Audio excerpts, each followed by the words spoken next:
vamos apresentar agora a arquitetura na prática, né? A empresa que nós trouxemos é a NGA Datatec, uma empresa fictícia, né? Está no mercado há 56 anos, desenvolve e sustenta soluções de TI para diversos clientes, e hospeda em CPDs próprios, né? Diversos centenas de petabytes de dados em seus próprios centros de dados. O cenário atual, então, como está postada hoje a arquitetura da Datatec, nós temos aí como core de um data lake, né, o Hadoop Cloudera.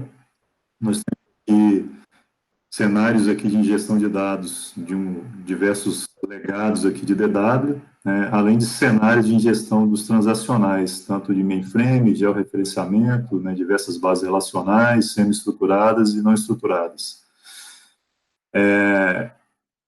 Esse ecossistema é utilizado pelos próprios cientistas de dados e analistas de BI da Datatec e também, né, pelos analistas de negócio em cenários de self-service BI. Os principais problemas dessa arquitetura hoje, né, nós não temos exercitado aqui os cenários de streaming de dados e também nós temos aqui um ambiente incipiente para data science, né, então os ambientes que requerem aí aprendizado de máquina não estão bem implementados.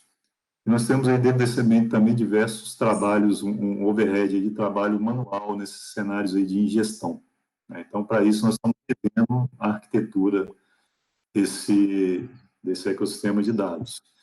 Nós trouxemos aqui como inspiração e como referência a arquitetura Lambda, né? Onde em um único ponto de distribuição nós pretendemos tratar os cenários de real-time e batch, considerando aí que BET é uma parte importante por ser uma empresa antiga, por ter sistemas legados, e nós vamos implementar agora, né, o cenário aqui de real-time e near real-time. Então, aqui a gente desenhou uma arquitetura baseada na temperatura dos dados. Debaixo estão os dados mais frios e em cima estão os dados mais quentes e mornos, e também iremos mostrar as ferramentas que iremos utilizar. Escolhemos o Kafka como serviço de mensageria, que é uma ferramenta bastante conhecida no mercado, né, o barramento para grandes volumes de entrada e processamento em real time. Aqui embaixo tem a camada batch, e onde estão os arquivamentos de dados. Escolhemos o Hadoop porque já temos na empresa, seria um custo a menos, utilizando HDFS para armazenamento dos dados, né, e o MapReduce para processar históricos de grande volume. Escolhemos também o Spark, porque ele pode ser utilizado em ambas as camadas, tanto a camada batch quanto a streaming, e seria uma economia de desenvolvimento de código de dados. Utilizaríamos o mesmo para os dois. Aqui está a camada de consulta, né, onde seriam feitas as consultas, acessando as ferramentas que estão desenhadas na camada anterior, como o Spark Streaming, né, a partir do R ou Jupyter, que também são ferramentas que já temos na empresa. E aqui, por fim, a camada de serviço e visualização, que seria a parte exploratória dos dados, onde os cientistas de dados utilizariam os dados em forma mais bruta, e a parte de cima seria a parte operacional, onde os clientes e os usuários poderiam utilizar relatórios, gerar relatórios, dashboards. Coloquei também o MicroStrategy, que é uma ferramenta amplamente utilizada na empresa já. Destacamos alguns marcos de como seria o roadmap. Em janeiro de 2021, começaríamos a implantação e a configuração da arquitetura definida. Nós fizemos marcos de 3 em 3 meses.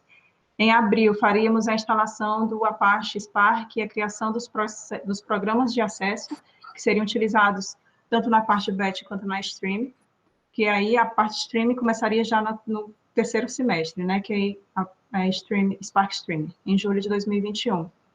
E, por fim, em outubro de 2021, colocaríamos os programas e relatórios que apontariam para a nova arquitetura.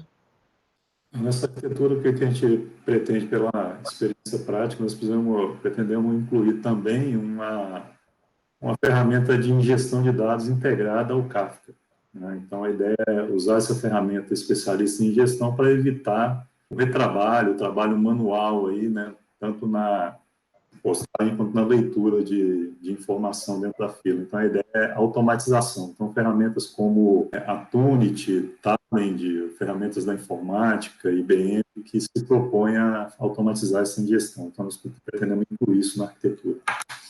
Então, essa seria a nossa arquitetura prática, e queria agradecer pela atenção. Obrigada.